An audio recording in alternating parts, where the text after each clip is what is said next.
বৈষম্য বিরোধী ছাত্র আন্দোলনের পর একাধিক লোককে খুন করে সাবেক প্রধানমন্ত্রী শেখ হাসিনা দেশ ছেড়েছে 5ই আগস্ট। এখন সে আবার কেন দেশে আসতে চাচ্ছে সে বিষয় নিয়ে আজকে কথা বলবো। এত লোককে মারার পরেও, এত সবকিছু ক্ষতি করার পরেও সে আবারও দেশে আসতে চাচ্ছে। চোরের মতো পালিয়ে গেছে শেখ হাসিনা বাংলাদেশ থেকে, তারপরও আবার বাংলাদেশে হানা দিতে চায়। তিনি বলেছেন সামনে নির্বাচনের আগেই সে নাকি দেশে আসার সিদ্ধান্ত নিয়েছে এবং সে আসবে, এবং সে নাকি পদত্যাগ করেনি। এ বিষয় নিয়ে আপনারা কি মতামত দিবেন? যদি সে পদত্যাগ না করে থাকে তাহলে কেন বলল যে পদত্যাগপত্র জমা দিয়ে আমি দেশ ছেড়েছি? একথা কেন বলল?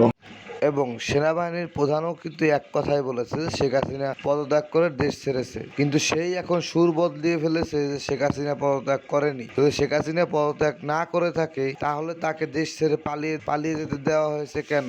যে 15 বছর ধরে ক্ষমতা দখল করে রেখেছে তার দেশ ছেড়ে পালিয়ে যেতে হবে কেন?